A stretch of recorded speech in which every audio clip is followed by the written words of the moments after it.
This is Hannibal here from the Hannibal TV on YouTube. Almost 500,000 subscribers, almost 150,000 followers on the Hannibal TV Facebook page. I'm going to do an update on Abdullah the Butcher, WWE Hall of Famer. He's 84 years old. They say only the good die young, and that would definitely be the case with him. He's like a cockroach. He's still somehow around. He is apparently he's lied about his health a few times to collect on GoFundMe, even though he has new toys and stuff out in recent years. Regularly does autograph sessions. By the way, that used to be his house for a guy that claims he never made any money. There's the front view of it, but very nice sized property. That's one of about 6 properties he had at one point. He fraudulently transferred a bunch of them, but for what it's worth, he's saying he is in the hospital. He's not a very credible person, and I find that he's being glorified recently. And I just want to explain, for now I have 500,000 subscribers, exactly what my issues are. And I think anyone that had been through what I've been through with him would feel the same way. Basically, in 2009, when I was 26 years old, I was offered a WWE contract. And you can say, judging by I'm quite known for someone that's never been in WWE, chances are I probably would have had at least some type of run. But what he took away from me was my opportunity to have that run. And he took away from it after this incident. You can see here he's cutting his own head with his razor blade that's taped to his finger, right where all the scars are on his forehead, what he's been doing for the past 50 years. Every time he wrestles. And now you can see him cutting me very fast, quick motions on my forehead with the same blade taped to his fingers. And now you can see the fresh blood pouring out of my head. See, when he was sharing the blade like that, he was hepatitis C positive, which he knew. So for everyone that wants to say what a great wrestler he is, this is a piece of garbage that knew or should have known it's dangerous to cut someone with a razor blade with hep C positive blood on it. And I ended up losing my WWE contract for it failing the medical due to hep C. And just anyone that doesn't know how he tapes the razors to his fingers, this is how he does He it. showed us how he keeps the fans coming back. Break it in half. And I would tape it from here, around like this. Now, for me to hit myself, I would hit myself like this. He even bled for us. You see it? But he insists he doesn't have hep C. And even if he did, he denies ever cutting Devin. And we just saw that he did cut me, and he didn't have consent to do that, and he does have hep C. Another guy, and he actually posted this on his Facebook page. I'll play it here. Another guy that he cut without permission, and I was there for this, was this TV show host, Derek Fage.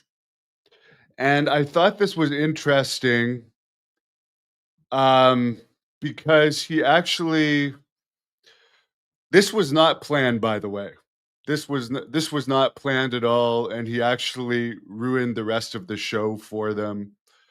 The reason I'm getting in there and I'm staying kayfabe is to protect him. But when he goes and he grabs a plate here, that's from the food segment for the next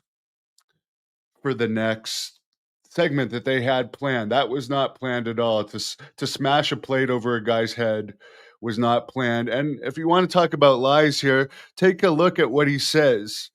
The attack was planned, but the TV guy said he didn't agree to bleed. It was an accident. Yeah, I'm sure, Abdullah, the TV guy agreed for you to smash a plate on his face?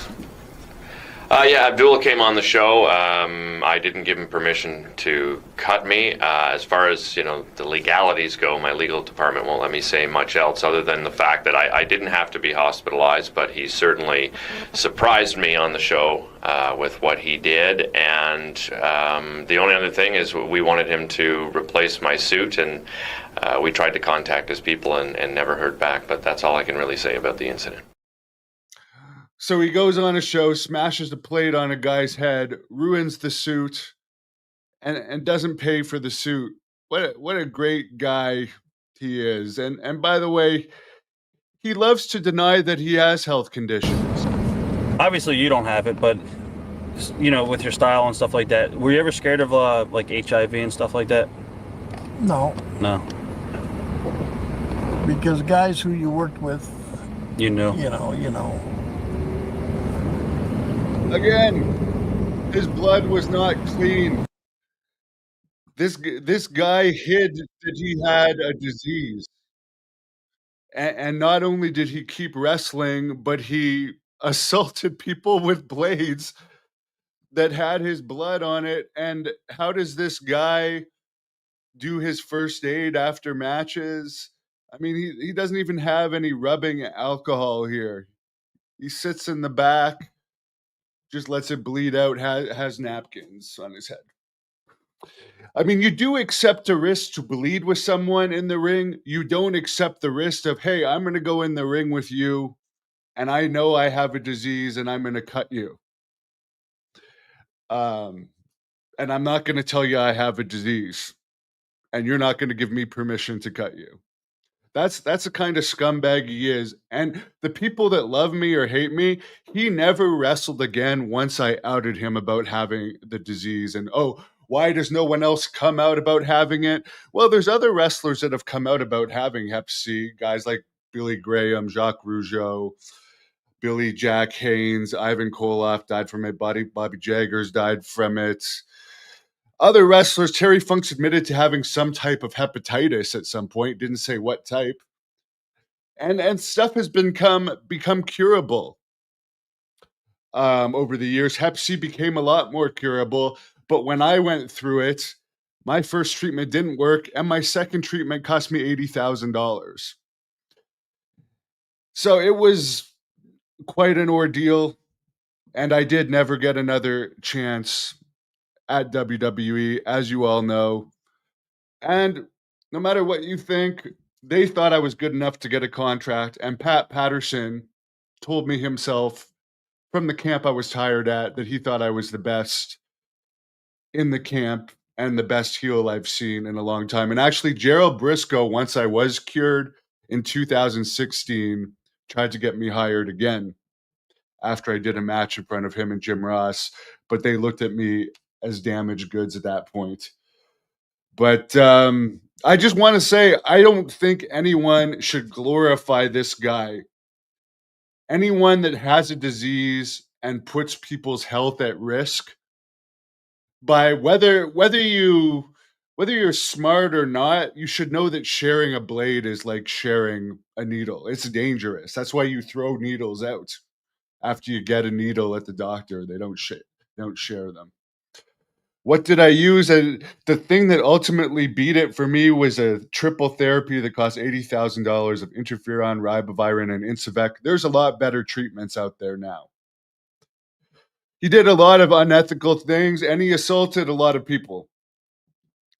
And I'm sure he passed it to more people. But in general, there wasn't testing back then overall, and people bled a lot. And why would anyone come out about having it? Honestly, why would anyone come out? It's not going to do you any good. It's going to open you up to getting sued, or it's going to make you not get booked. All I'm saying for him is he could have still wrestled and not bled, and he could have still wrestled and not shared needles or not shared razor blades. Interferon was horrible. It's a lot better. The treatments now, like the one Jacques Rougeau had, was like a 3-month, 1 pill a day treatment. Yeah, Tom, Abdullah can read, and we're not going to get into that foolishness. He had 5 lawyers on the case. By the way, he lost in both Canada in 2014, he was found guilty of negligence, assault, and battery.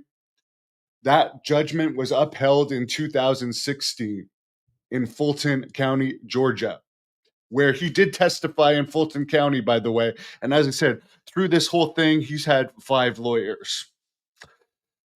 My Canadian lawyers were good. I had nightmare experiences with all the American lawyers. The worst experience was with lawyers called Ken Shapiro and Tony Richa. They were absolutely. I would not recommend them to anyone from my personal experience. They were terrible to deal with.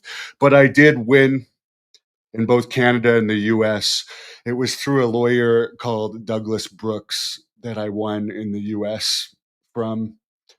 But in between 2014 and 2016, winning Canada and winning in the US, he fraudulently conveyed a bunch of his properties. And again, he made a mistake cheating on his wife. He could still be living here if he hadn't cheated on his wife.